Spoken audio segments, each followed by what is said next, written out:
All right, continuing along here in chapter 9, we're beginning in slide number 22, talking about an engendered peace. And again, the vision of this is similar to the feminist vision, is that, the idea that if you can get enough women in critical masses of governmental authority at the higher level, perhaps it will lead to a more peaceful place. Again, the argument is you're going to have more diplomacy. You're going to be talking more as opposed to shooting more. You're going to have fewer guns. Okay, again, that's the argument there. It's very comparable to what we've already talked about. The critique of this, if you look at slide number 22 or 23 rather, is that when women do rise to power, to levels of authority, they are just as apt to use the military as men are. And they give examples of Margaret Thatcher, who was Prime Minister of Great Britain in the 80s, led the Brits to war against Argentina in 1982. Encouraged President Bush 41 to dislodge Saddam Hussein from Kuwait in 1990. Indira Gandhi presided over a nuclear program and led India to war with Pakistan. Condoleezza Rice, who was the National Security Advisor and then ultimately Secretary of State, supported the 2003 war in Iraq. Hillary Clinton, under President Obama's leadership, supported his efforts in Afghanistan. Okay, so the critique is that women's involvement in peace, even in peace movements, it's a relatively new thing. And so, again, the realist counter argument would be is that women, like men, have a nature, and their nature is flawed. And so because of that, just as men can be prone to war making, women can basically be prone in the same way. Okay, so anyway, that's that paradigm. That's a fairly simple one to talk about.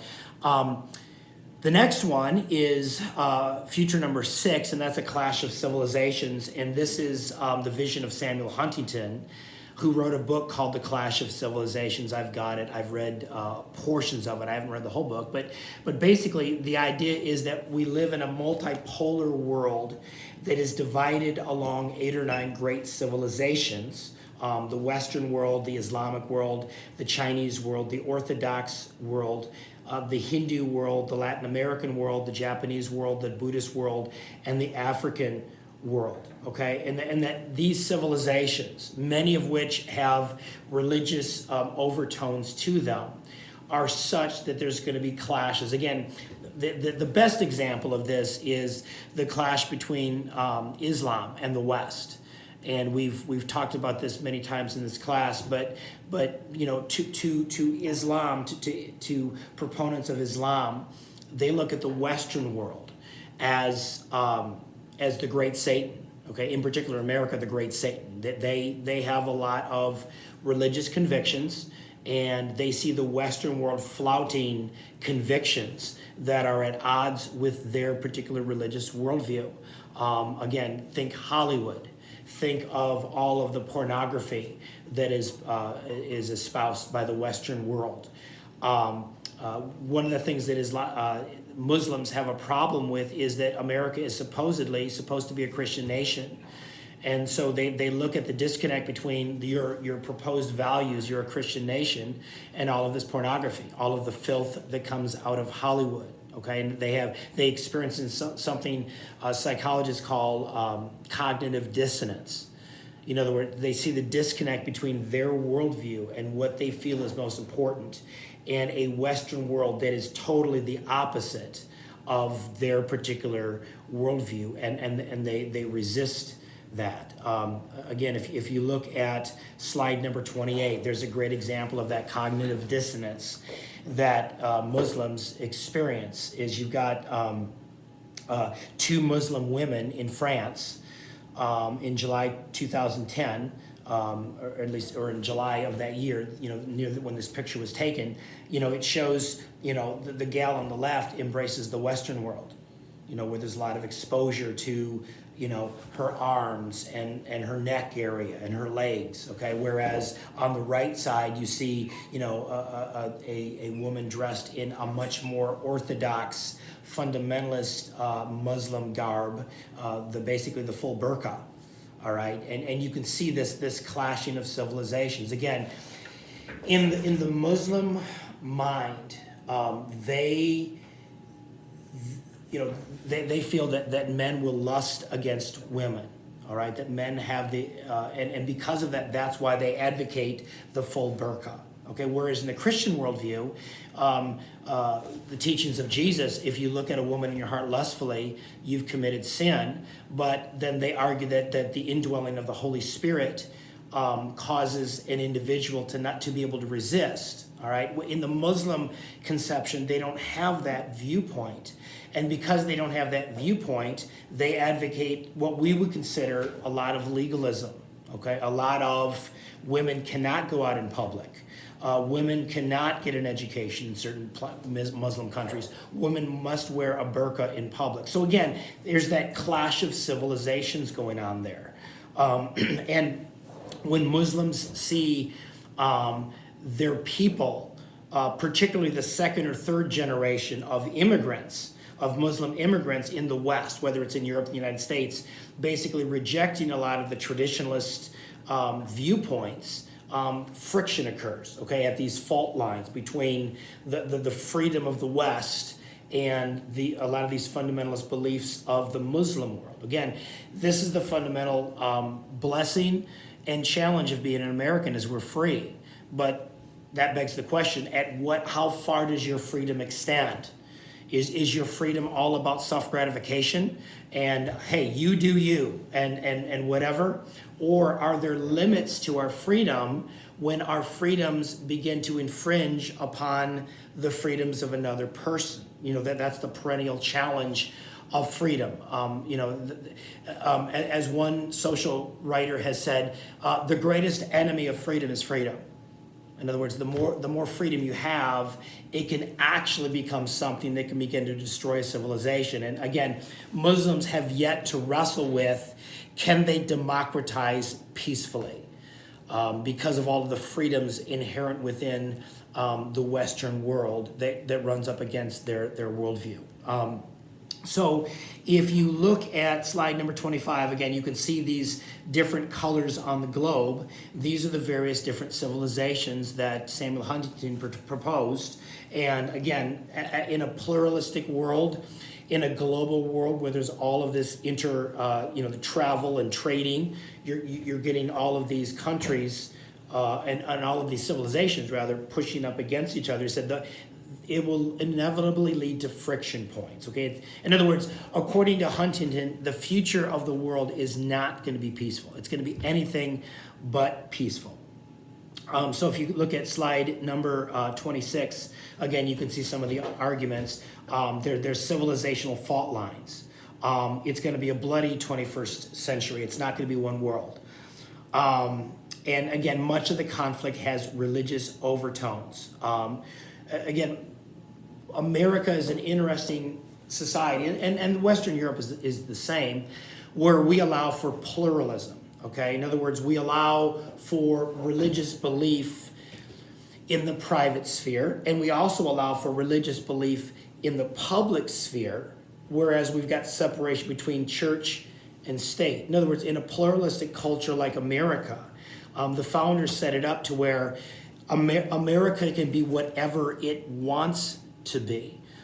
People often ask me, in particular in my American National Government class, was America founded as a Christian nation? And my answer is descriptively yes, but prescriptively no.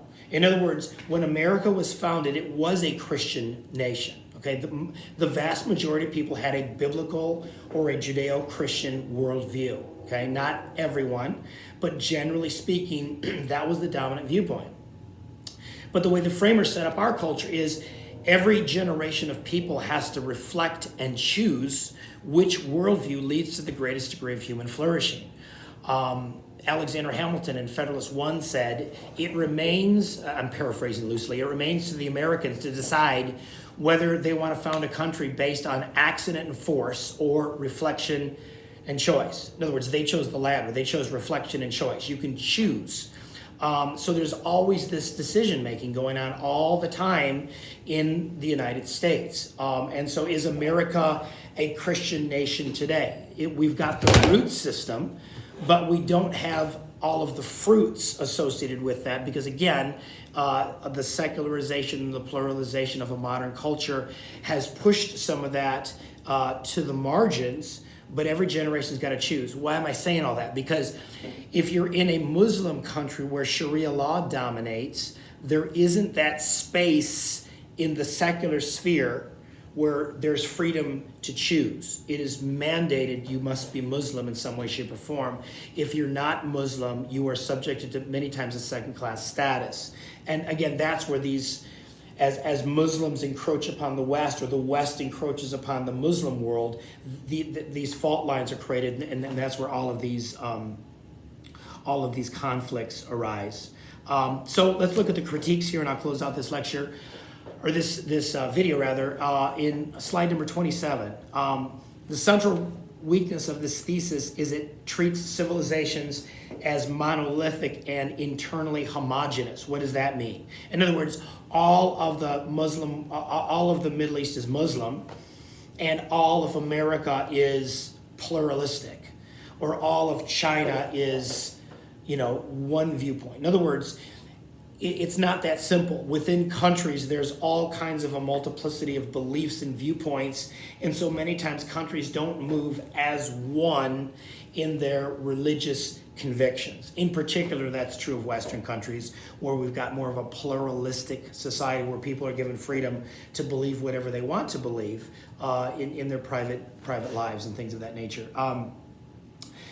Many sects of Islam are not moving in lockstep. You've got Sunnis, you've got Shiites. Okay, there's different geographical and cultural differences within Islam. That's what a lot of our the American servicemen encountered in Iraq when they went in there in 2003, is they thought that they didn't consider that Shia Islam and Sunni Islam, they don't get along with each other. They don't agree. So you're trying to democratize a country in which the Muslim worldview doesn't even agree with one another. Okay. Another critique of the clash of civilizations is preparing for a clash of civilization actually is the best way to basically ensure that a clash occurs. In other words, if you think there's always going to be a clash, then there might be a clash. Okay, it becomes a self-fulfilling prophecy. There's a caveat to this. There's a lot of myopia in Western secular leaders, and that. I think I've said this in this class, maybe I haven't, but when in my grad school class on Islamic political thought, my prof worked in the State Department, and he said one of the fundamental flaws of the American leaders in the Bush administration in the Iraq theater of combat is they never really took, and in fact, even in the war on terrorism, is they never, they failed to identify all of these components of Islam, and they didn't realize that the religious nature of man is very, very important, not just in a Muslim nation, but in America or any nation. And until they took that into consideration, they were going to make a lot of blunders as they were trying to reorganize Iraq and trying to rebuild that nation. And history has proven the wisdom of my prof. That is exactly what happened in Iraq. They did not consider all of the strength of the religious beliefs there and the diversity of Islam and how hard it is to bring a nation together in that way. In other words, you try to make Iraq pluralistic like America, and many times that's a fool's errand. They don't have the centuries of freedom of conscience that we have, that we've enjoyed as a country. In other words, the idea of freedom of conscience is kind of a foreign concept there. They have mandated beliefs based on Sharia there, and it's really, really difficult. So anyway, I'm going to conclude with that, and hopefully we can finish off this in the next lecture. I'm going to begin talking about the Great Power War.